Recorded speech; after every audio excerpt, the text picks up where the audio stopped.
यदा यदा हि धर्मस्य ग्लानिर्भवति भारत अभ्युत्थानमधर्मस्य तदात्मानं सृजाम्यहम् परित्राणाय साधूनां विनाशाय च दुष्कृतां संस्थापनार्थाय सम्भवामि युगे युगे।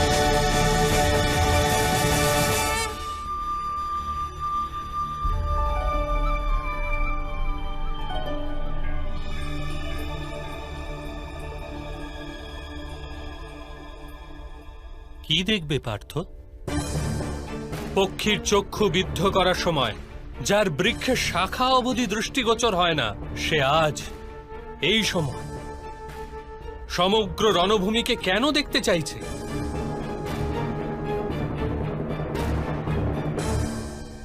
বিপক্ষের সেনাদলকে পরীক্ষণ করতে চাইছি মাধব, নিজেদের সেনাদলকেও নিরীক্ষণ করতে চাইছি, জানতে চাইছি এই যুদ্ধে কার মৃত্যুতে ধর্মের স্থাপনা হবে আর কাদের মৃত্যুতে ধর্মের অনুভব।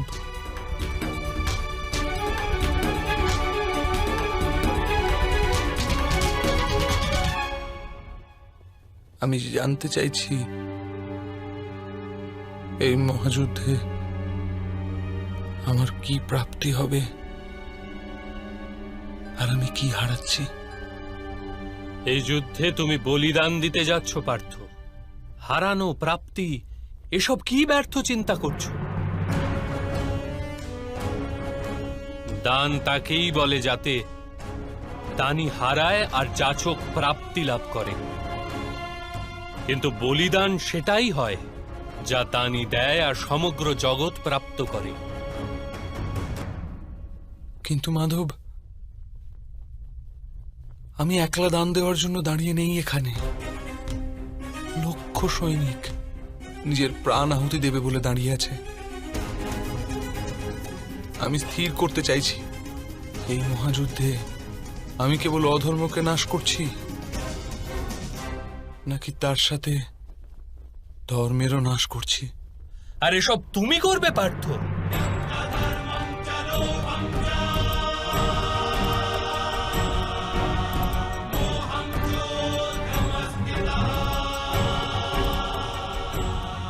নির্মাণ আর বিনাশের শক্তি আছে তোমার কাছে? বিনাশ আর নির্মাণের কার্য তো স্বয়ং ঈশ্বর করে থাকেন পার্থ। তুমি তো কেবল এক আজ্ঞাবাহী মাত্র। তবে কেন এই সব উত্তরদায়িত্ব নিজের মস্তকে নিয়ে অহংকার বৃদ্ধি করছো? আমি তোমাকে বলেছিলাম পার্থ, যে ব্যক্তি এটা জেনে ফেলে যে সে স্বয়ং কিছুই করছে না, তারই হস্তে কোনো মহত্বের কার্য সাধিত হয়। কদাপি তা তুমি ভুলে গেছো। এই কারণে দেখে নাও পার্থ, দেখে নাও যা দেখতে চাইছো। কারণ দান করবার পূর্বে যদি দানির হস্ত কম্পিত হয়, তবে তার দানের পুণ্য প্রাপ্তি হয় না।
जयति भारत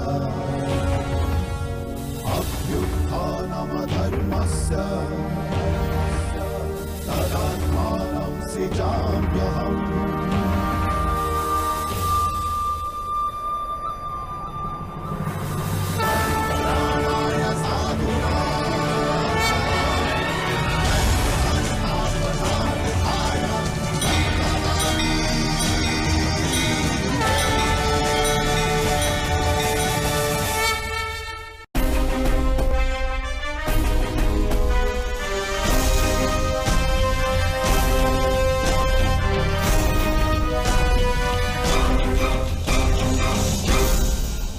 এখানে যুবরাজ দুর্যোধন দণ্ডায়মান। স্মরণ করো পার্থ, পাঞ্চালীকে দাসী বানিয়ে দূতসভায় আনার আদেশ ইনিই দিয়েছিলেন। দুঃশাসন, নিয়ে এসো ওই দাসী দ্রৌপদীকে এই রাজসভায়। যদি ওই অহংকারী নারী আমার আদেশ অস্বীকার করে, তাহলে তার কেশ আকর্ষণ করে টেনে নিয়ে আসবে এখানে।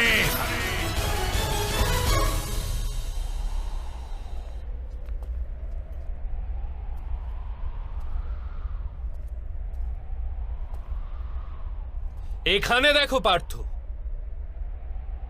ইনিই হলেন তোমার মামাশ্রী শকুনি।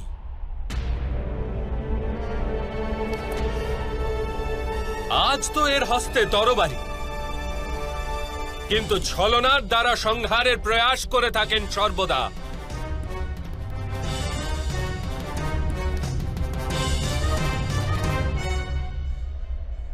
স্মরণ করো কি রূপে ইনি বারাণবর্তে তোমাদের ও তোমাদের মাতাকে ভস্ম করার প্রপঞ্চ রচনা করেছিলেন। বারাণবতের ভবনে তোমাদের 5 জন শত্রু একত্রিত হবে। সেই ভবনেই তোমার যুবরাজ সুযোগ্য হবে।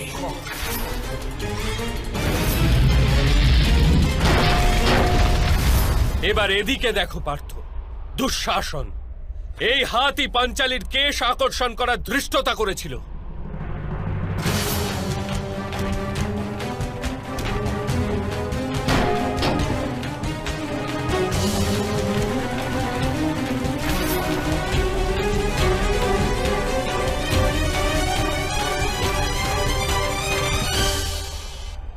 মহামহিম আর গুরু দ্রোণকে দেখো, মৌন হয়ে পাঞ্চালীর অপমান দেখেছিলেন।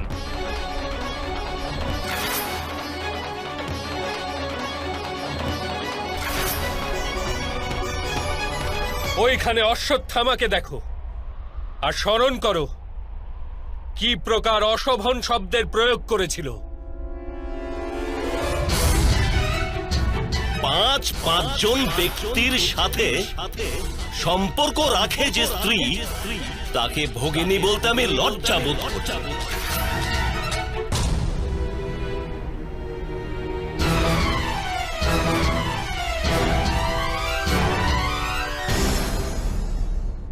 এখনো কি তোমার হৃদয়ে প্রতিশোধের অগ্নি জ্বলছে না পার্থ?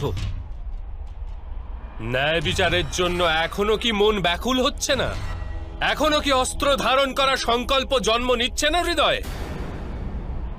এখনো কি যুদ্ধ অনিবার্য প্রতিপন্ন হচ্ছে না?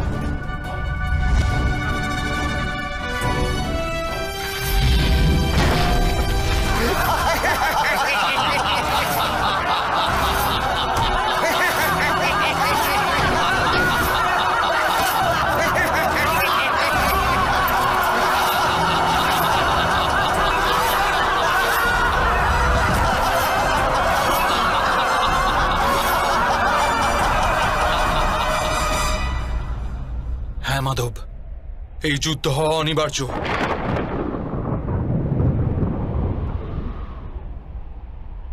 তবে এই যুদ্ধ তোমার কাছে অনিবার্য, তাহলে মহামহিমকে একবার পুনরায় দেখো পার্থ, আর স্মরণ করো কি রূপে উনি তোমাকে সুরক্ষা দিয়েছেন প্রতি পদক্ষেপে। স্বয়ং নিজের বলিদান দিয়ে তোমার আর তোমার পরিবারকে অধিকার প্রদানের প্রয়াস করেছেন। যতকাল তুমি রাজা হয়ে হস্তিনাপুরের সিংহাসনে বিরাজমান থাকবে, আমি প্রতি মুহূর্ত বাঁচব তোমায় রক্ষণ করতে। কিন্তু আজ পাণ্ডু পুত্রদেরও সুখ লাভ করার একটা সুযোগ দাও।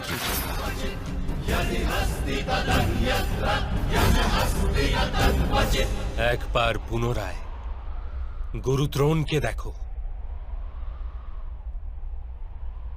আর স্মরণ করো কতটা গর্ব আর স্নেহের সাথে উনি তোমাকে নিজের পরম জ্ঞান প্রদান করেছিলেন।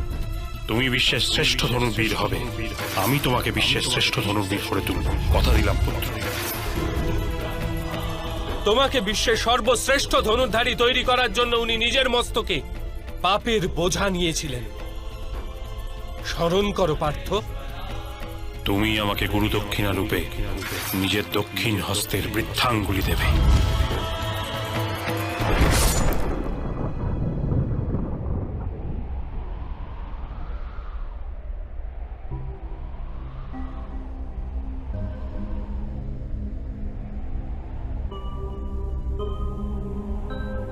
এবার ওদিকে বিকর্ণকেও দেখো। একমাত্র সেই ছিল যে দূত সভায় বিরোধ করা সাহস করেছিল। যুদ্ধে যদি কোনো রাজা হারেন তাহলে তাকে অস্ত্র ত্যাগ করতেই হয়, কিন্তু কোনো স্ত্রীকে এরূপ নির্বস্ত্র করা যায় না। যোদ্ধার নিরস্ত্র হওয়া আর স্ত্রীর নির্বস্ত্র হওয়ার মধ্যে প্রভেদ আছে জ্যেষ্ঠ। দ্রুপদ কুমারী কুরু বংশের কুলবধূ, এটা সত্য। এরা সবাই কি বধ করার যোগ্য পার্থ?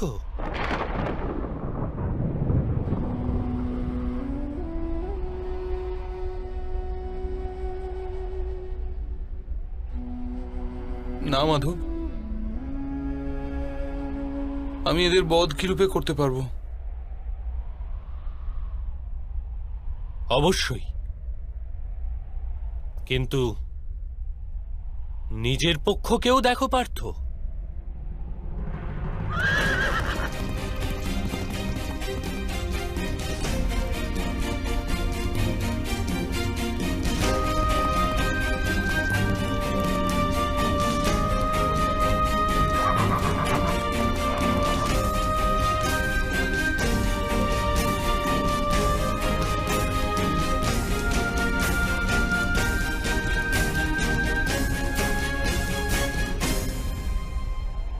এবার নিজের পক্ষকেও দেখো পার্থ। তোমার জ্যেষ্ঠ ভ্রাতা যুধিষ্ঠির, ভ্রাতা ভীম, তোমার অনুজদেরও দেখো, তোমার সন্তানদের, তোমার ভ্রাতুষ্পুত্রদের দেখো। এদের মধ্যে অনেকেরই মৃত্যু ঘটবে এই যুদ্ধে।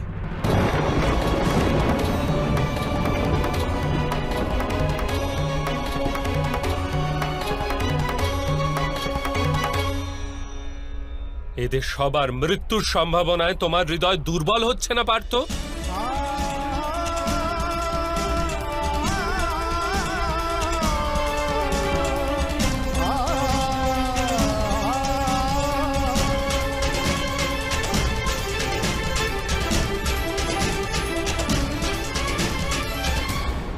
এবার এও বিচার করো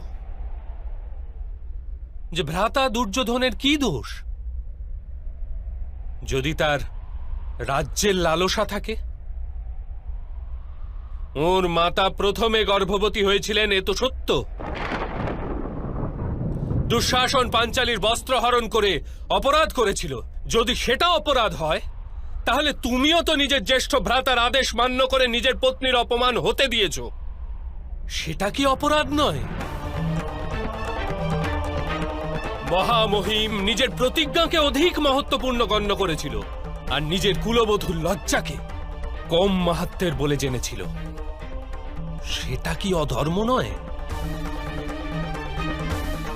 আর তোমার জ্যেষ্ঠ ভ্রাতা যুধিষ্ঠির নিজের বহন করা ধর্ম পালন করার জন্য দূত সভায় অংশগ্রহণ করেছিল, সেটা কি অধর্ম ছিল না?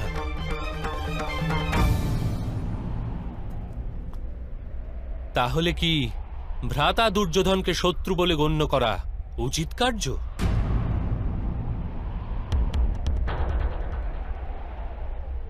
তোমার পক্ষে কি ধর্ম তুমি দেখতে পাচ্ছ পার্থ?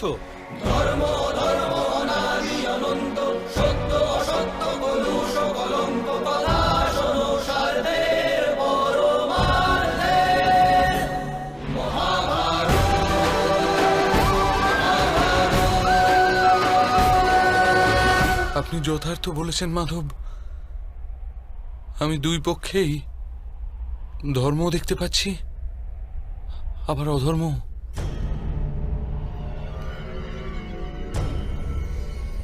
অর্থাৎ না তো তুমি যুদ্ধের তাৎপর্য বুঝেছ, না ধর্মের স্বরূপ জানতে পেরেছ পার্থ।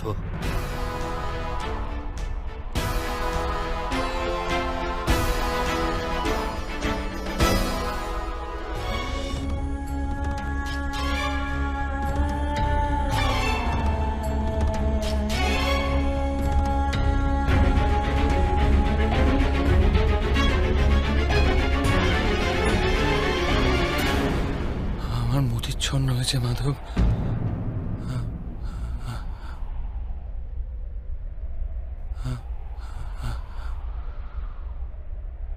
আমার সারা অঙ্গ কম্পিত হচ্ছে। আমার হস্তে অস্ত্র ধারণের শক্তি নেই।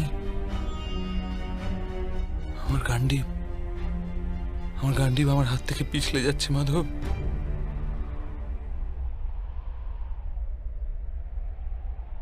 আমি কেবল ভয়ানক বিনাশ দেখতে পাচ্ছি, কেবল ভয়ানক বিনাশ।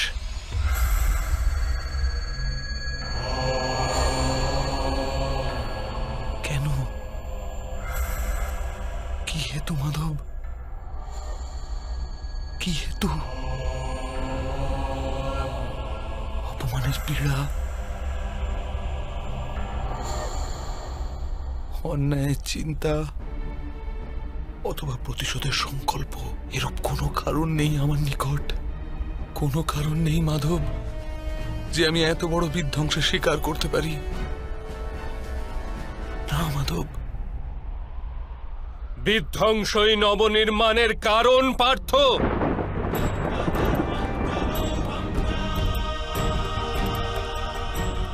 উদ্ভিদের একটি শাখা কর্তন করলে আরেকটি শাখার জন্ম হয়। তুমি আজকের বিধ্বংস নিয়ে কেন ভয়ভীত হচ্ছ? কাল পুনঃ নবনির্মাণ হবে, এই সত্য কি জানো না?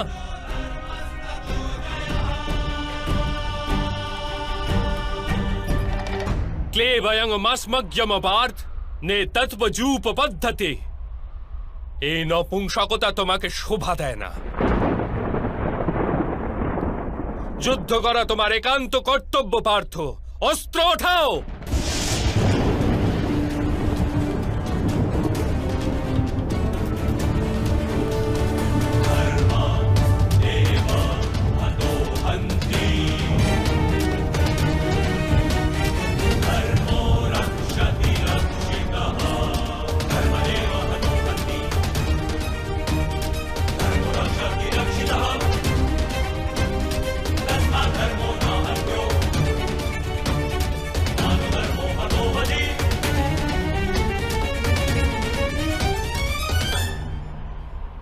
কি প্রকারে অস্ত্র ওঠাবো মাধব?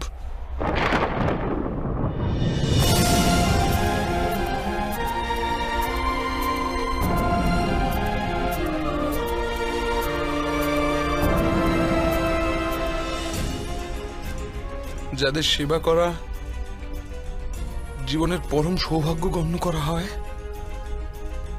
সেখানে এমন পিতামহ, গুরু দ্রোণ, মামাশ্রী আর জ্যেষ্ঠ ভ্রাতাদের সম্মুখে অস্ত্র ধারণের সাহস নেই হৃদয় মাধব।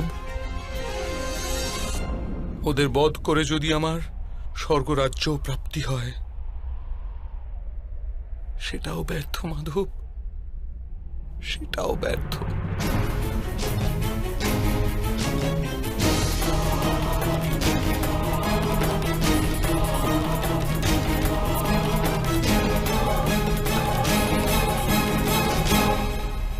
মাধব, মানুষ বাঁচে নিজের ভবিষ্যতের জন্য। আমি এই সৈনিকদেরও দেখি মাধব, এই লক্ষ সৈনিকদের দেখি যখন, তখন ভাবি যুদ্ধের পশ্চাতে লক্ষ স্ত্রীলোক বিধবা হবে, লক্ষ শিশু অনাথ হবে। কাল যখন সমাজের নিয়ম ভঙ্গ হবে, তখন পরম্পরা শিক্ষণ দেওয়ার কেউ থাকবে না, বেদের জ্ঞান লুপ্ত হয়ে যাবে মাধব, কুরুকুল নষ্ট হয়ে যাবে, আর্যাবর্তের সুরক্ষা নষ্ট হয়ে যাবে, সব নষ্ট হয়ে যাবে মাধব, সব নষ্ট হয়ে যাবে।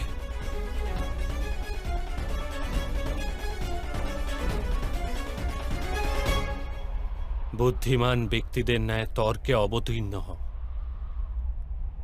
কিন্তু বাস্তবে মূর্খতাপূর্ণ কথা বলো পার্থ। কি নষ্ট হয়ে যাবে? বৃক্ষের কিছু পত্র ঝরে গেলে বা উদ্গামিত না হলে তাকে আনন্দ বা দুঃখের কারণ বলা যায় না। পত্রের জন্মের উদ্দেশ্য আর তার জীবনের অর্থ কেবল বৃক্ষকে জীবিত রাখার জন্যই হয়। তেমনি মানুষের জন্ম আর জীবনের কারণ বাস্তবে সমাজের সুখ, সমাজ সংসারের জন্য, আর এই সমগ্র সংসার সৃষ্টির জন্য, আর এই সমগ্র সৃষ্টি স্বয়ং পরমাত্মার জন্য পার্থ। যে এই সত্যকে অনুধাবন করে তার নিকট ধর্মের মার্গ সর্বদা স্পষ্ট দৃশ্যমান। হ্যাঁ পার্থ, এই যুদ্ধে বিধ্বংস হবে, অবশ্যই হবে, কিন্তু এও জেনে রাখো নতুন পরম্পরা নির্মাণও হবে। পুরানো পরম্পরা বিষাক্ত হয়ে গেছে। 1000 বর্ষ পূর্বে বেদ যেই ধর্মের স্থাপনা করেছিল তা আজ কেবল শব্দ হয়ে রয়ে গেছে। যে বর্ণ ব্যবস্থা মানুষের বুদ্ধির ওপর ভিত্তি করেছিল তা আজ মানুষের জন্মের ওপর নির্ভরশীল হয়ে গেছে। শোষণের মাধ্যম প্রস্তুত হয়েছে পার্থ। পুরাতন ব্যবস্থা ভেঙে পড়বে, নতুন ব্যবস্থার জন্ম হবে। পুরনো ধর্ম নতুন রূপ নিয়ে প্রতিভাত হবে। যে প্রকার বর্ষা ঋতুর পূর্বে মেঘে আবৃত আকাশ ময়লা দেখায় আর ধুলায় ঢাকা মৃত্তিকাও ময়লা দেখায়, সেই প্রকার স্থিতি আজ। আর বর্ষার পশ্চাতে আকাশ আর পৃথিবী ধৌত হয়ে স্বচ্ছ হয়ে যায়, ঠিক সেই রূপ এই যুদ্ধের পশ্চাতে সমাজ আর সংসার ধৌত হয়ে স্বচ্ছ হয়ে যাবে পার্থ।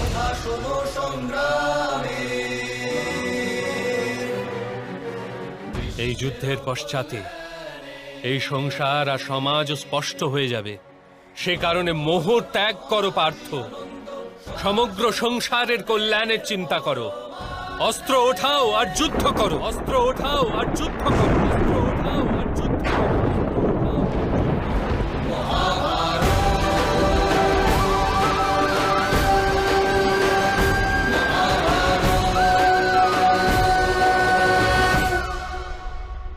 আমি আপনার কথা শুনতে পাচ্ছি মাধব, কিন্তু তার অর্থ আমার হৃদয় পর্যন্ত পৌঁছচ্ছে না। আমার মন মোহ দ্বারা ঘিরে আছে। কি প্রকারে নিজের ধর্মকে দর্শন করব?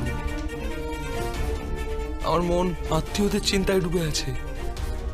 কি প্রকারে সমগ্র সংসারের চিন্তা করব? মাধব, আপনি বলেছিলেন আপনি আমার রথকে সঠিক দিশায় নিয়ে যাবেন।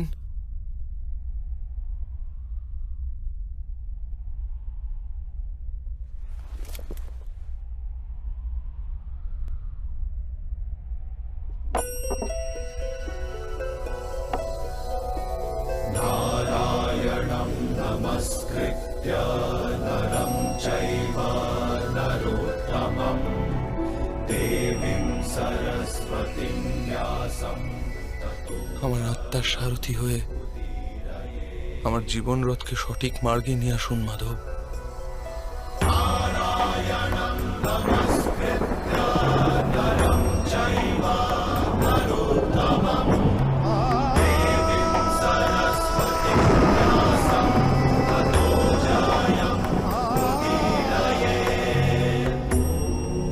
কি জানতে পারলে আমি আমার দুর্বলতা ত্যাগ করতে পারবো মাধব?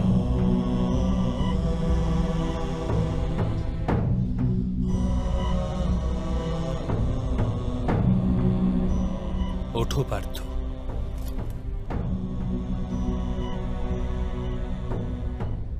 শোনো পার্থ, জীবনের রহস্য জানো,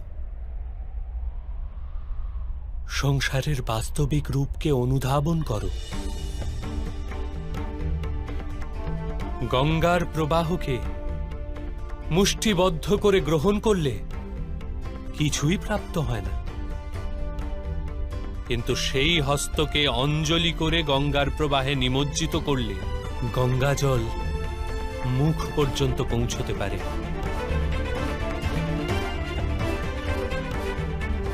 ভেবে দেখো পার্থ, অহংকারে মুষ্টিবদ্ধ করছো না সমর্পণের অঞ্জলি বানিয়েছ তুমি? এই জ্ঞানকে গ্রহণ করতে পারবে?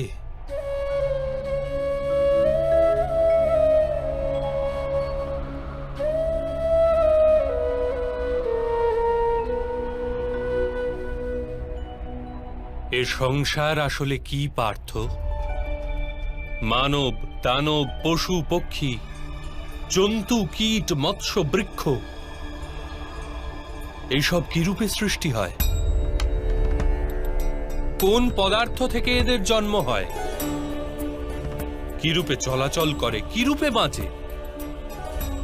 মৃত্যু কি রূপে হয় এদের? আর মৃত্যুর পশ্চাতেই বা কি হয় তাদের?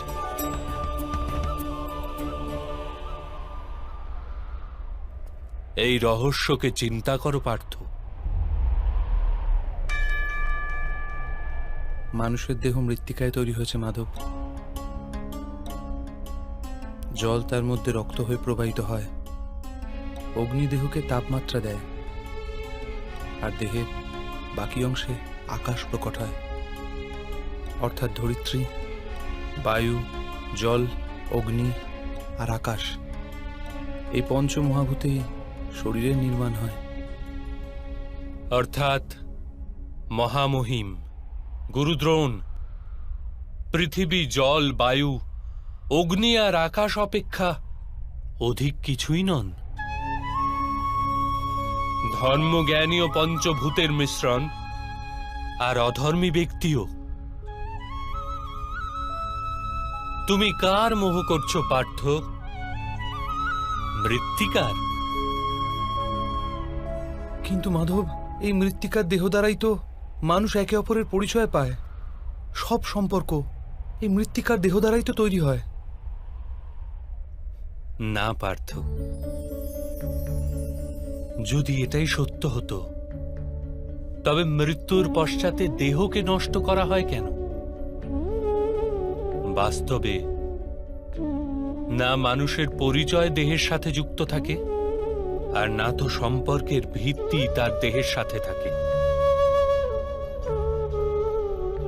মানুষের স্বভাব, তার আচরণ আর তার কার্যই তার পরিচয়। এই স্বভাব, আচরণ আর কার্য কিরূপে তৈরি হয় তাকে বোঝো পার্থ।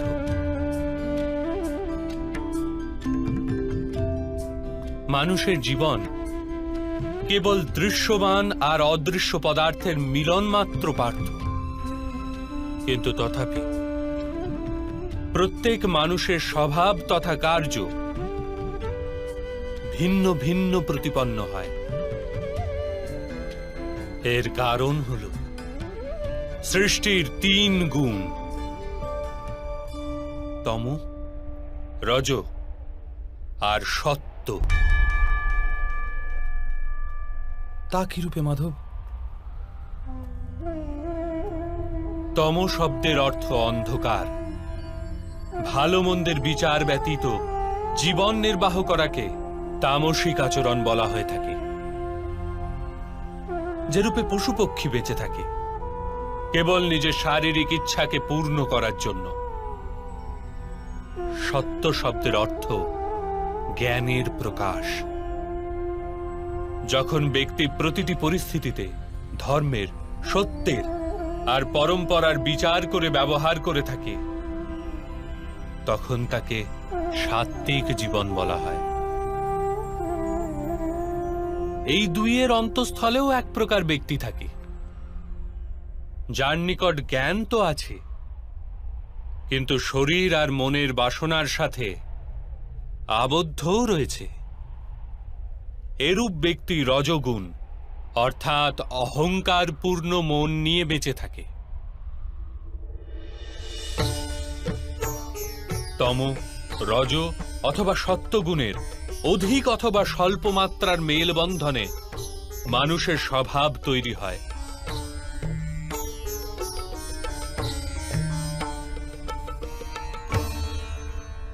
সামনে দেখো পার্থ, এদের সবার মধ্যে তুমি কোন গুণ দেখতে পাচ্ছ?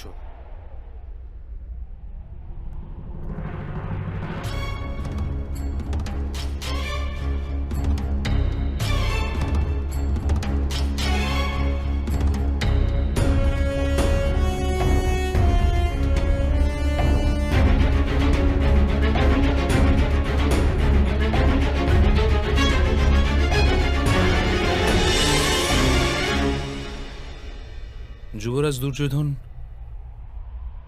ধর্ম জানেন কিন্তু নির্বাহ করেন না।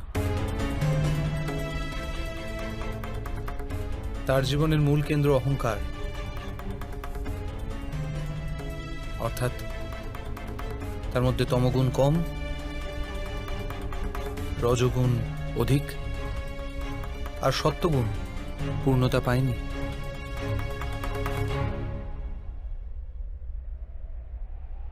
আর এদিকে রাজকুমার দুঃশাসন, উনি সর্বদাই নিজের জ্যেষ্ঠ ভ্রাতার আদেশ পালন করেছেন নির্বিচারে,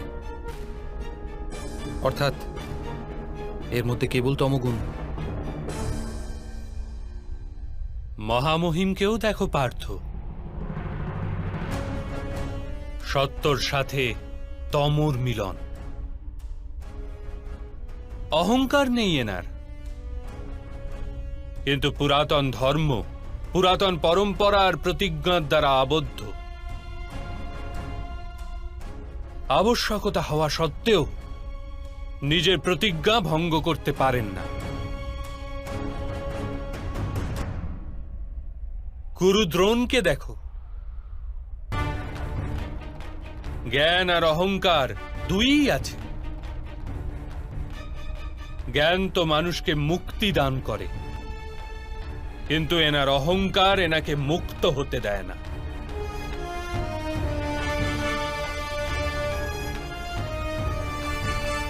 কিন্তু মাধব, যদি যদি মানুষের স্বভাব এই ত্রিগুণের মিলন হয়, তাহলে মানুষের স্বভাব প্রথম থেকেই নির্ধারিত থাকে। সিংহ হরিণকে ভক্ষণ করবেই, আর হরিণ সিংহ দ্বারা ভীতিগ্রস্ত হবে। তাহলে ধর্মের প্রশংসা কিসের? আর অপরাধের দণ্ডই বা কেন? কি তাৎপর্য এর?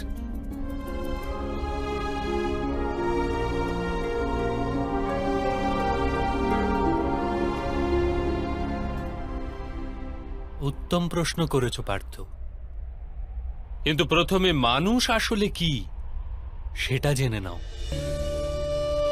মানুষ কেবল পঞ্চমহাভূত নয়, পঞ্চ পদার্থও নয়, পঞ্চ জ্ঞানেন্দ্রিয়, পঞ্চ কর্মেন্দ্রিয় তথা 3 গুণ, এরূপ 23টি বস্তুর মিশ্রণও নয়। মানুষের চলাফেরা তথা কার্য করার হেতু শক্তির আবশ্যকতা হয়ে থাকে, আর শক্তিকে চেতনা বলা হয়। তাহলে মাধব, মানুষ কি শুধুই চেতনা? না পার্থ, মানুষের চেতনার সাথে ওই 23টি বস্তুর সংমিশ্রণের নাম প্রকৃতি। 24টি বস্তুতে প্রস্তুত মানুষ নামক যন্ত্রে বসবাস করে পুরুষ, অর্থাৎ পরমাত্মার অংশ। তাকেই আত্মা বলা হয়। যখন প্রকৃতি আর পুরুষের মেল বন্ধন হয়, অর্থাৎ যখন পরমাত্মার অংশ আত্মা হয়ে দেহে বসবাস করে, তখন মানুষ জীবিত হয়। এই আত্মা কি মাধব? আর একে জানার কি উপায়? মানুষ যে রূপে রথের ব্যবহার করে, সে রূপেই আত্মা শরীর নামক এই যন্ত্রের ব্যবহার করে। শরীরের মাধ্যমে শরীরের সুখ দুঃখ উপভোগ করে। কিন্তু আত্মা শরীর নয় পার্থ। শরীরের বিনাশ করা সম্ভব, কিন্তু আত্মাকে বিনাশ করা যায় না। নৈনং ছিন্দন্তি শস্ত্রাণি নৈনং দাহতি পাবক ন চৈনং ক্লেদয়ন তাপো ন শোষ্যতি মারুত। আত্মা না অস্ত্র দ্বারা ছেদ করা যায়, না অগ্নি তাকে ভস্ম করতে পারে, না জল তাকে দুর্বল করতে পারে, না বায়ু তাকে শুষ্ক করতে পারে। আত্মা শরীরে অবস্থান করেও অমর। না হন্যতে হন্যমানে শরীরে। পার্থ, শরীরের হত্যা করা সম্ভব, কিন্তু আত্মার হত্যা কখনোই করা যায় না। আত্মা তো সর্বব্যাপী, অচল সে, দৃঢ় সে, সনাতন সে। পুরাতন বস্ত্র ত্যাগ করে মানুষ যেরূপ নতুন বস্ত্র ধারণ করে, সেরূপ আত্মা পুরাতন শরীর ত্যাগ করে বারবার নতুন শরীর ধারণ করে। কিন্তু মাধব, আমি তো জগৎকে অনুভব নিজের শরীরের মাধ্যমেই করে থাকি। নিজের শরীরকে না জেনে আমি আত্মার রূপ কি রূপে জানব?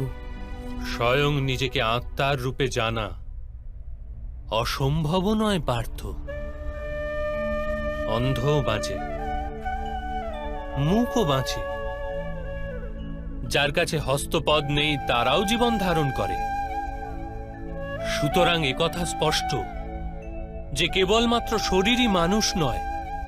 যে ব্যক্তি চেতনা হারিয়ে ফেলে, যে মূর্ছিত হয়ে পড়ে, সেও জীবিতই থাকে। এই হেতু স্পষ্ট যে মানুষের চেতন গুণ কেবলমাত্র শরীর নয়। এই প্রকারে যে ব্যক্তি নিজের ভেতর অন্বেষণ করে, আমি ইন্দ্রিয় নই, শরীর নই, অনুভূতি নই, চিন্তা নই, কেবল জ্ঞানও আমি নই, যে এটি ক্রমশ উপলব্ধি করে, সে অন্তিমে স্বয়ং নিজেকে আত্মার রূপে জেনেই যায়। এই আত্মার কার্যকারিতা কি মাধব? যখন পরম ব্রহ্মের বিভাজন হলো, পুরুষ তথা প্রকৃতি সৃষ্টি হলো, তখন পুরুষ অর্থাৎ পরমাত্মার অংশ আত্মার রূপ ধারণ করে প্রকৃতির প্রত্যেক বস্তুতে বসবাস করলেন। সেই আত্মাকে মোহ তথা অন্ধকার ঘিরে ধরেছিল পার্থ। সেই মোহনিদ্রা থেকে জাগ্রত হয়ে স্বয়ং নিজেকে পরমাত্মার অংশ হিসেবে জানাই আত্মার কর্তব্য, উদ্দেশ্য এবং জীবন কার্য। কিন্তু মাধব, যদি প্রত্যেক আত্মা পরমাত্মার অংশ হয়, তাহলে কি উন্নতি আর অধোগতি স্বয়ং পরমাত্মা করেন? যে প্রকার আবর্জনায় পতিত রত্ন চকচক করে না, সেই রূপেই প্রকৃতির 24টি পদার্থে ঘেরা আত্মারও বিস্মরণ ঘটে যে সে পরমাত্মারই অংশবিশেষ। অধিকতর আত্মা নিজের দেহকেই সবকিছু বলে গণ্য করে, স্বয়ং দেহ থেকে যে ভিন্ন সেটা জানতেই পারে না। শরীরের যে দুঃখ, সুখ, স্বাদ, গন্ধ আদির অনুভব হয় তাকেই নিজের অনুভব মেনে নেয়, আর পরিবর্তনের প্রয়াসই করে না।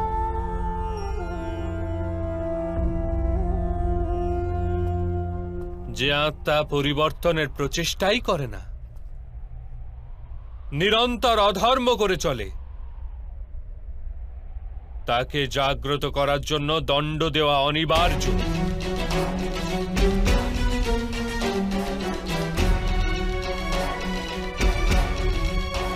তুমিও এটা জেনে নাও পার্থ, যে তুমি কোনো শরীর নও, কেবলমাত্র এক আত্মা।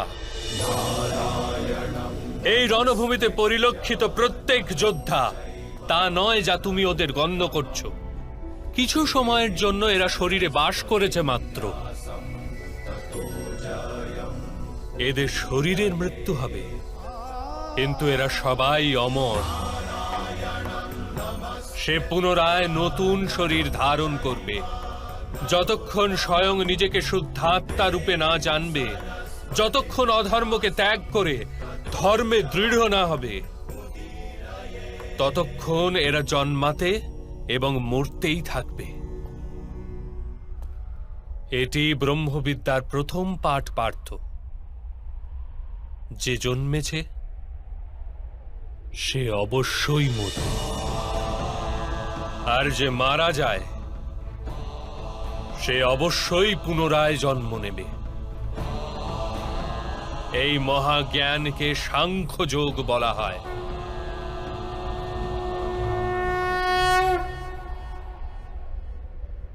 তা কি রূপে মাধব? যে মার্গে গমন করে মানুষ স্বয়ংকে আত্মা রূপে দেখতে পায়, পরমাত্মার অংশ রূপে স্বয়ং নিজেকে জানতে পারে, সেই মার্গকেই ধর্ম বলে।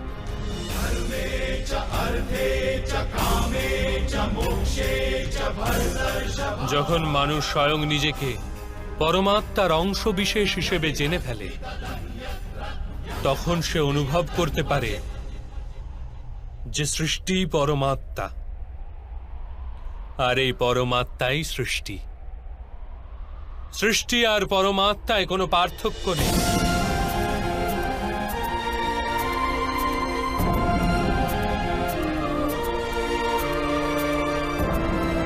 যে মানুষ এটি জানতে পারে, সে অন্য মানুষ ও প্রাণীদের প্রতি নির্দয় বা কঠোর হয় না। সে এটি জানে যে জিহ্বা কাটলে পীড়া কেবল জিহ্বার হয় না, তার অনুভূতি সমগ্র শরীরের হয়। ঠিক সেরূপেই একজন মানুষের পীড়া হলে সমগ্র সংসার সেই পীড়া অনুভব করে।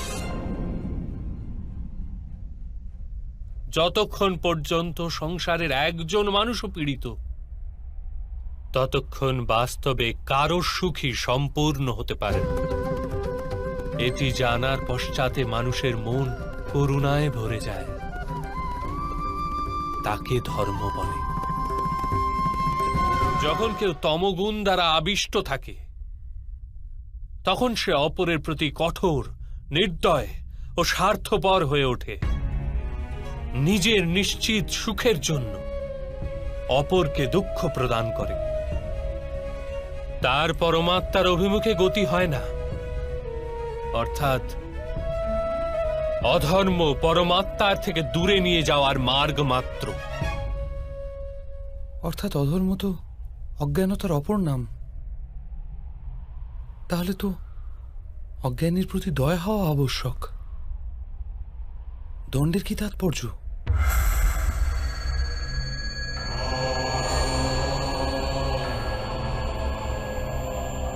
অজ্ঞানী যখন জ্ঞানের মূল্য জানার জন্য প্রস্তুত হয় না, জ্ঞানের উপর দৃষ্টিদানেও প্রস্তুত হয় না, তখন দণ্ড প্রদানই দয়া।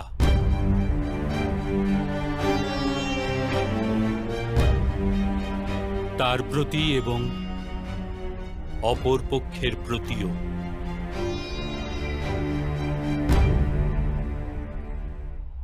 সৃষ্টির গতি সর্বদাই পরমাত্মার অভিমুখে হোক, এটিই অনিবার্য। কিন্তু কখনো কখনো এরূপ স্থিতি উৎপন্ন হয়ে পড়ে যে অজ্ঞান, মোহ আর অধর্ম বৃদ্ধি পায়। সংসার থেকে ধর্ম লুপ্ত হওয়ার ভয় উৎপন্ন হতে থাকে। সংসার থেকে যখন ধর্ম লুপ্ত হয়ে যায়, তখন করুণাও নষ্ট হয়ে যায় আর সত্যও নষ্ট হয়ে যায়। আগামী প্রজন্মের যাতে ধর্ম প্রাপ্তি হয়, সেই কারণে আজ অধর্মীদের নাশ করে ধর্মের পুনঃস্থাপনা করা অত্যন্ত অনিবার্য।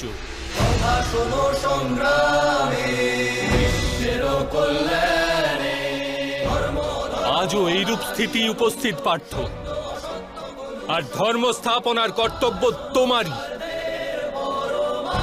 এই কারণে দুর্বলতা ত্যাগ করো আর এই যুদ্ধের জন্য প্রস্তুত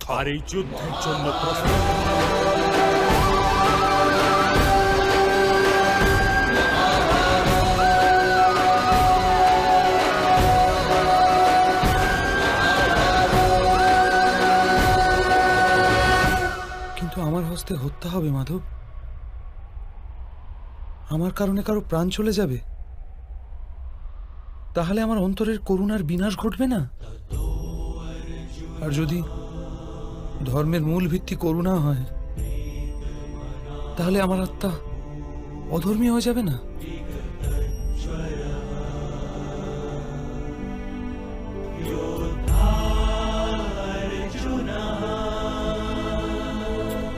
কর্মের বন্ধন অবশ্যই নির্মিত হয়, কিন্তু কার্যের বন্ধন নির্মিত হয় না পার্থ। তোমার কর্ম ও কার্যের কি প্রভেদ তা জানা অত্যন্ত আবশ্যক। সকল কর্মই কার্য, কিন্তু সকল কার্য কর্ম নয়। কর্ম সেই কার্যকে বলে যার সাথে ফলের আশা জড়িয়ে থাকে। মানুষ যখনই সুখের, সম্পত্তির অথবা প্রশংসা প্রাপ্তির আশা রেখে কোনো কার্য করে, তখন সে কার্যের ফলের বন্ধনে আবদ্ধ হয়। যখন কোনো কর্ম ফলের আশা নিয়ে করা হয়, তখন তাকে সকাম কর্ম বলা হয়। আর যখন কোনো কর্ম কোনো ফলের আশা ব্যতি রেখে করা হয়, তখন তাকে নিষ্কাম কর্ম বলা হয়। এই কারণেই তাকে বারংবার জন্মগ্রহণ করতে হয়। বাস্তবে মানুষ কোনো কর্মবন্ধনে আবদ্ধ হয় না, কর্মের সঙ্গে যুক্ত ফলের আশায় সে আবদ্ধ হয়। কিন্তু মাধব, যদি এই যুদ্ধে তোমার বিজয়ী হওয়ার আশা থাকে, তবে পরাজিত হলে তোমার ভীষণ দুঃখ হবে। আর সেই দুঃখ তোমাকে দিয়ে অপর কোনো কার্য করাবে, যার কারণে তোমাকে পুনরায় জন্ম নিতে হবে। আর যদি তুমি বিজয়ী হও, তবে তোমার অহংকার বৃদ্ধি পাবে, আর সেই অহংকার তোমাকে বিশ্ব বিজয়ের জন্য প্রেরণ করবে, তোমাকে দিয়ে হত্যা করাবে, আর সেই পাপ তোমাকে বাঁধবে। চিন্তা করে দেখো, যদি তোমার এই যুদ্ধে না বিজয়ের মোহ থাকে আর না পরাজয়ের ভয়, তবে এই যুদ্ধ সমাপ্তির পশ্চাতে তোমার সুখ প্রাপ্ত হবে না দুঃখ? না সুখ মাধব, আর না তো দুঃখ। অর্থাৎ তোমার সুখ, দুঃখ, হতাশা, নিরাশা, অহংকার যুদ্ধের কারণে নয়, যুদ্ধের সাথে তুমি যে আশা পোষণ করেছ সেই কারণে। এ কথা কি সত্য নয় পার্থ?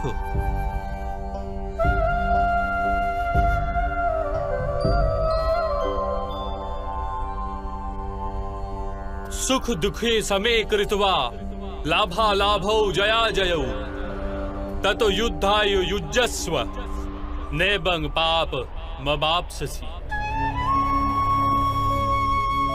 অর্থাৎ সুখ দুঃখকে সমান গণ্য করে, লাভ হানি জয় পরাজয়ের বিচার না করে যদি তুমি যুদ্ধ করো কৌন্তেয়, তাহলে তুমি পাপের ভাগীদার হবে না।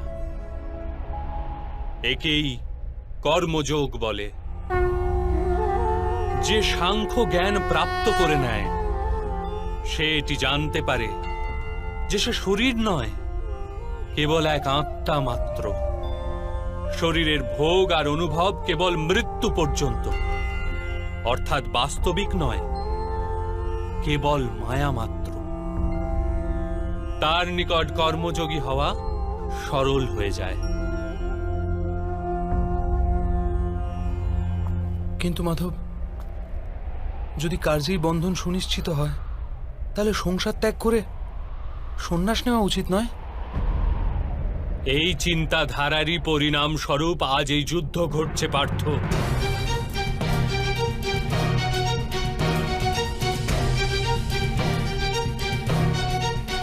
ভেবে দেখো, যখন সত্যগুণ বিশিষ্ট ধর্মজ্ঞানী ব্যক্তি কর্মকে ত্যাগ করে, তখন অধর্মের অধিকারী ব্যক্তি সংসার চালায়।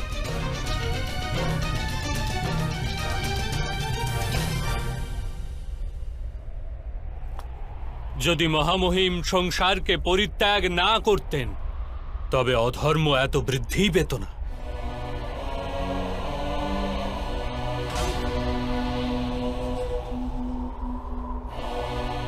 আর তোমার পিতা যদি সন্ন্যাস গ্রহণ না করতেন, তবে আজ ভ্রাতা যুধিষ্ঠির সুখে রাজকার্য করতেন।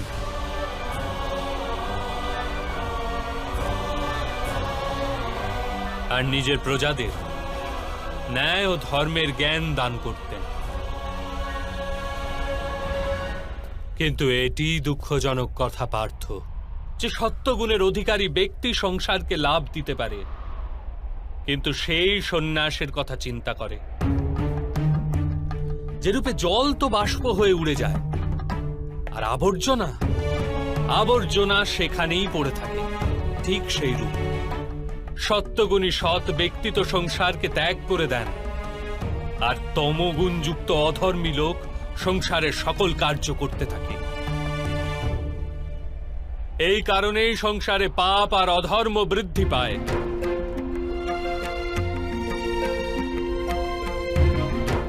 কিন্তু কর্মযোগ এই বিচিত্র পরিস্থিতিতে সমগ্র সংসারকে রক্ষা করে।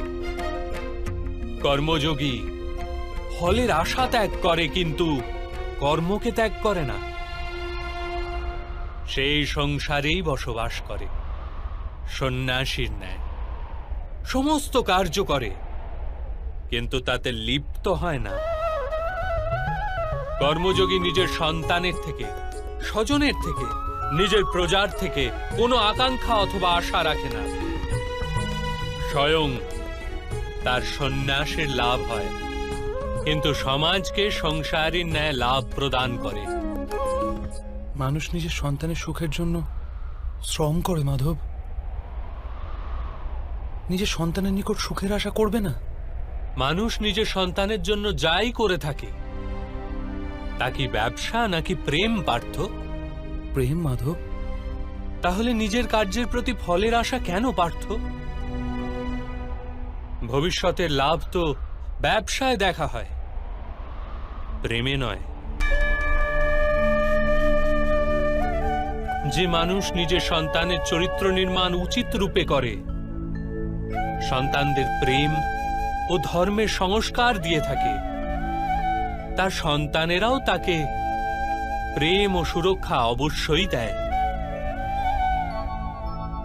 সন্তানদের কর্ম, স্বজনদের ব্যবহার তাদের কর্ম পার্থ। আর যখন তাদের কর্মের উপর আমাদের কোনো অধিকার থাকে না, তাহলে তাদের নিকট আশা আকাঙ্ক্ষা রাখার কি প্রয়োজন? যদি গভীরভাবে চিন্তা করো পার্থ, তবে শীঘ্রই জেনে যাবে যে জীবনে এমন কোনো কার্যই নেই যার সাথে আশা এবং আকাঙ্ক্ষা যুক্ত করা অনিবার্য। যখন সৃষ্টি পরমাত্মা আর মানুষ সেই পরমাত্মারই অংশ, তখন সমস্ত কার্য পরমাত্মাই করেন, মানুষ স্বয়ং কিচ্ছু করে না। এটি কর্মযোগের মূল সিদ্ধান্ত পার্থ।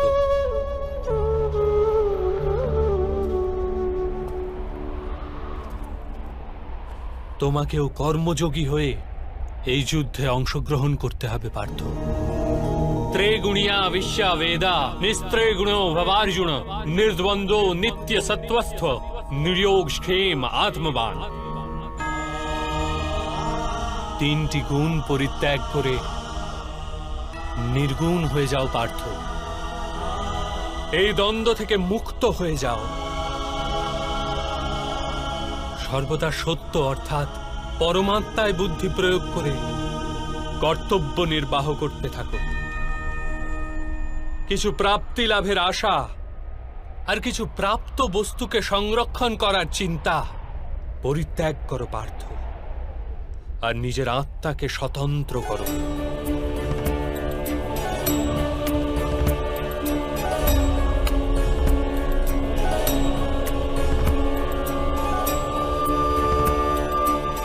স্মরণে রেখো পার্থ, कर्मण्येवाधिकारास्ते मा फलेषु कदाचन मा कर्म फल हेतुर्भु मा ते संगौस्थ कर्मणि। তোমার অধিকার তো কেবলমাত্র কর্ম করার জন্য, ফল তো ঈশ্বরের হস্তে। এই কারণে না তো কর্ম থেকে পলায়ন করা উচিত, আর না তো কর্মফলের আশা করা উচিত।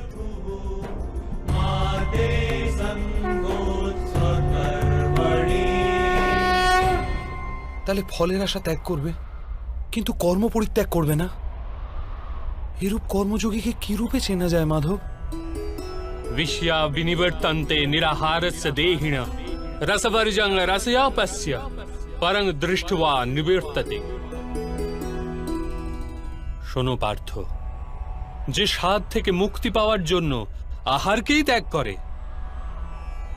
বাস্তবে তার মন থেকে স্বাদের লালসা কখনোই যায় না। তার দু প্রকারের হানি হয়। প্রথমত, সে দুর্বল হয়ে পড়ে, যার কারণে পরমাত্মাকে প্রাপ্ত করার জন্য যে প্রচেষ্টা অনিবার্য তা সে করতে সক্ষম হয় না। আর দ্বিতীয়ত, সর্বদাই তার মন স্বাদ গ্রহণের লালসায় পূর্ণ থাকে। এই হেতু আহার ত্যাগের চেয়ে উত্তম কার্য স্বাদ গ্রহণের লালসাকেই ত্যাগ করে ফেলা। কর্মযোগী নিজের মনের সমস্ত লালসাকে নিষ্কাশন করে, জীবনকে কর্তব্য গণ্য করে কার্য অবশ্যই করে, সেই কার্যে আবদ্ধ হয় না। অর্থাৎ যে ব্যক্তি নিজের কার্য থেকে আশা আর আকাঙ্ক্ষা রাখে না, তারই কার্য পূর্ণ হয়। একবার বিফল হয়েও যার মন টলে না, একবার সফল হয়েও যে ব্যক্তি নিজেকে সর্বশ্রেষ্ঠ গণ্য করে না, এইরূপ ব্যক্তিকেই কর্মযোগী বলা হয়। আর এইরূপ ব্যক্তি জীবনে বারংবার সফল হয়।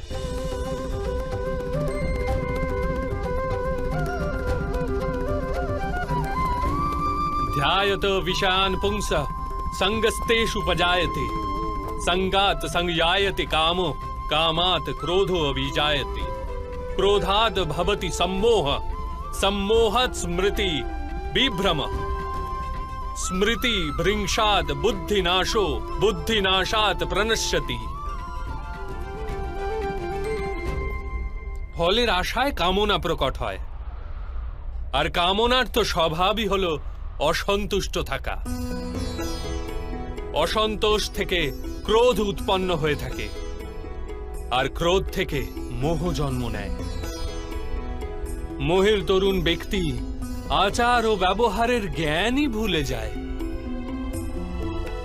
জ্ঞান ভুলে গেলে বুদ্ধি চলে যায়, অনুচিত প্রকারের কার্য করতেই থাকে, আর সমাজ এরূপ ব্যক্তির শত্রু হয়ে পড়ে। আর অন্তিমে এরূপ মানুষের পূর্ণতার পতন ঘটে।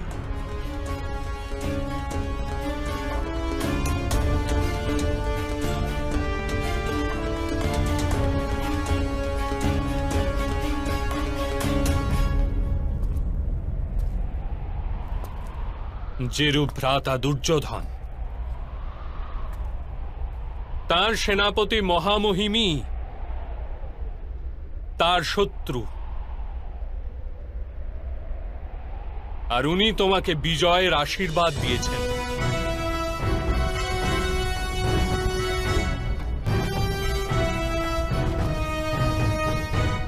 পার্থ, কর্মযোগ ব্রহ্মবিদ্যার দ্বিতীয় পদক্ষেপ।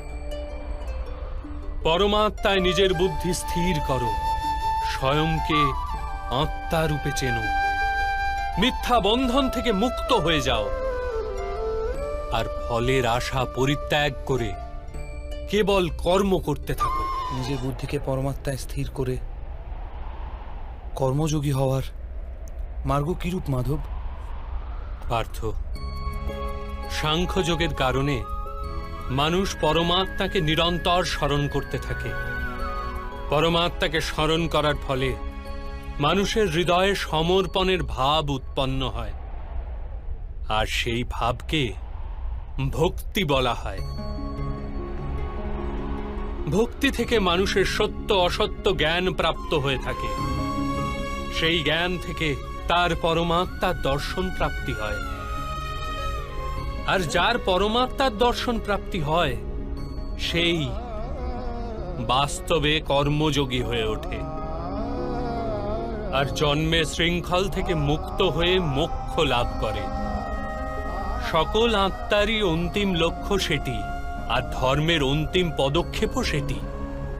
কিন্তু আমি পরমাত্মাকে দর্শন ব্যতীত সমর্পণ কি প্রকারে করতে পারবো মাধব? পরমাত্মার দর্শন করার হেতু নিজের চক্ষুর ওপর বাঁধা লালসা, অহংকার, ক্রোধ আর পূর্বাগ্রহের আবরণকে সরিয়ে ফেলতে হয়। অন্ধকার গৃহে উপবিষ্ট মানুষ যদি বলে সে সূর্যের দর্শন করবে, তবে তাকে কি বলবে?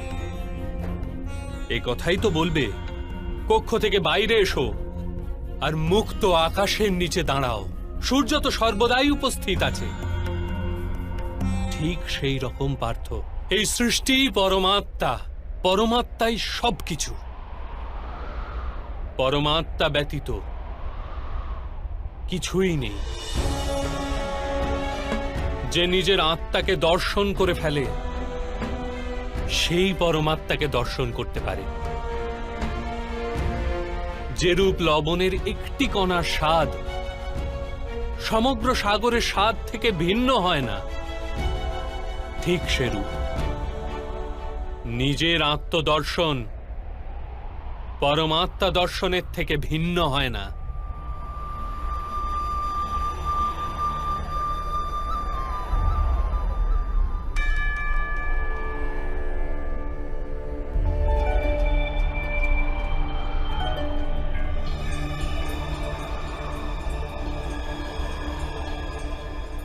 অর্থাৎ মাধব, আপনিও কি পরমাত্মা?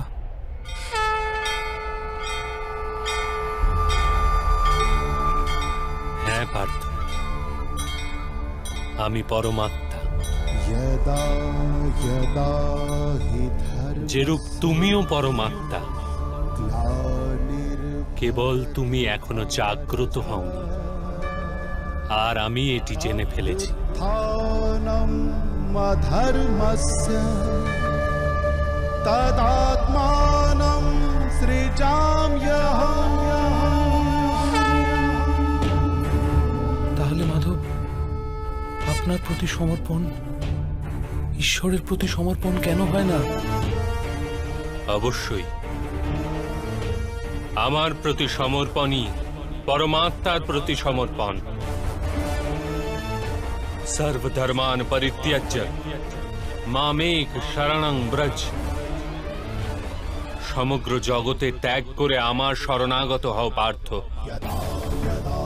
ধর্মস্য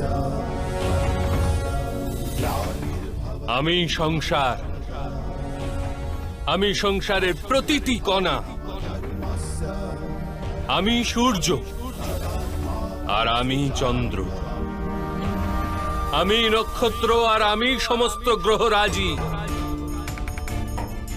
আমি সূর্য অপেক্ষাও অধিক পুরাতন আর বৃক্ষে বিকশিত কুড়ি অপেক্ষাও নূতন।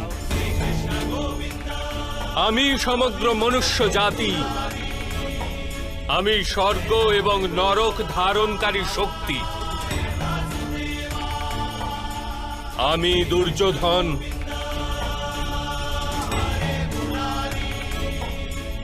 আর আমি অর্জুন।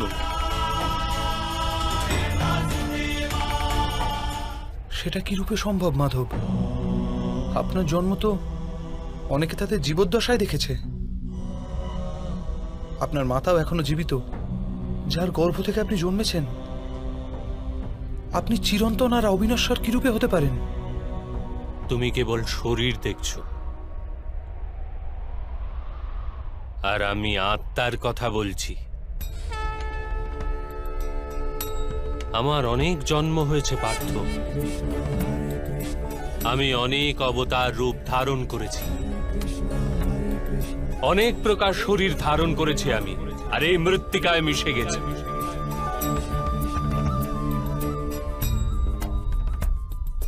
আর আগামীতেও আমি বারংবার জন্ম নেব।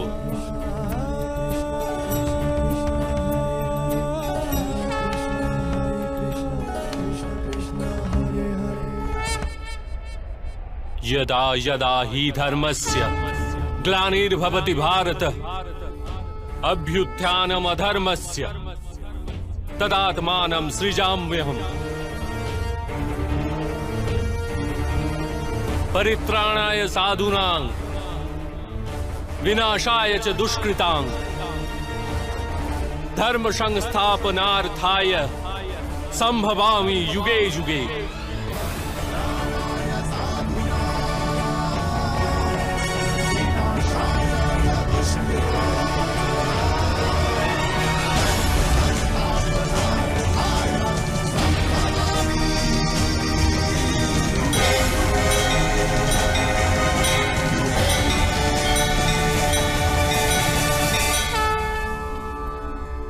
যখনই ধর্মের হানি ঘটে, যখনই অধর্ম বৃদ্ধি পায়, তখনই সৎ পুরুষদের উদ্ধার হেতু, অধর্মীদের বিনাশ হেতু আর ধর্মের পুনঃস্থাপনা হেতু আমি জন্মগ্রহণ করি।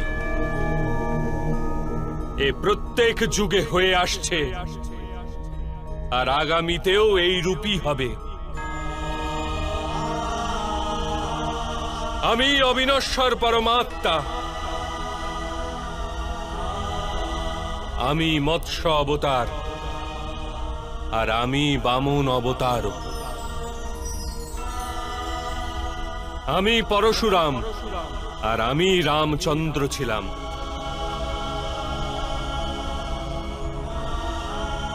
আমি ব্রহ্মা, বিষ্ণু আর মহেশ্বর, আর আমি সরস্বতী, কালী এবং লক্ষ্মীও।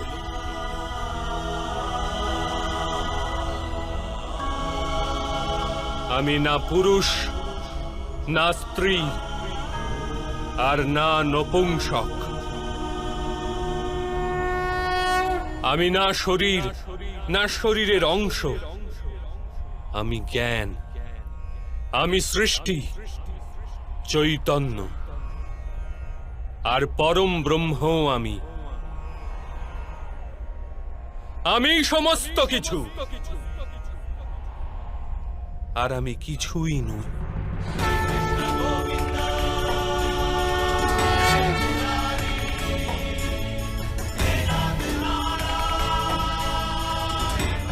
এরূপ প্রত্যেক যুগে ঘটেছে, আর আগামীতেও এই রূপই ঘটতে থাকবে।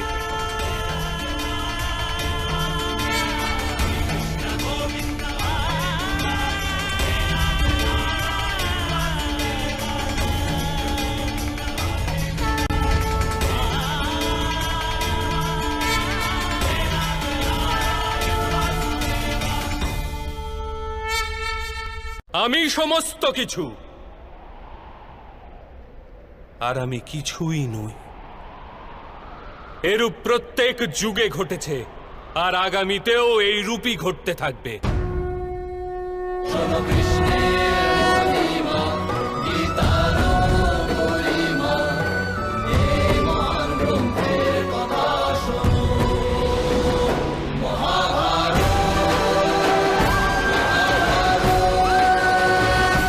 যখন তুমি আত্মজ্ঞান প্রাপ্ত করবে পার্থ, স্বয়ংকে আমার সাথে যুক্ত করতে পারবে। তখন তুমিও আমারই মতো স্বয়ংকে পরমাত্মা রূপে দেখতে পাবে। কিন্তু সেই পদ প্রাপ্তি করার হেতু আমার প্রতি সম্পূর্ণ সমর্পণ অনিবার্য। সমর্পণ কি মাধব? সমর্পণ মনের এরূপ স্থিতির নাম, যখন মানুষ নিজের সমস্ত সংকল্প ত্যাগ করে দেয়, স্বয়ংের জন্য কোন রূপ সিদ্ধান্ত অথবা প্রতিজ্ঞা করে না। যে প্রকারের কার্য তাকে প্রদান করা হয়, সেই প্রকারের কার্যই করে যায়। বাস্তবে সমর্পণের প্রকৃত অর্থ হল নিজে নিজেকে, নিজের মনকে, বুদ্ধিকে, জ্ঞানকে, ইচ্ছাকে, আশাকে, নিজের ভাবনাকে, নিজের সমস্ত কিছু কাউকে অর্পণ করে দেওয়া। আর এরূপ সমর্পণকেই ভক্তি বলা হয়।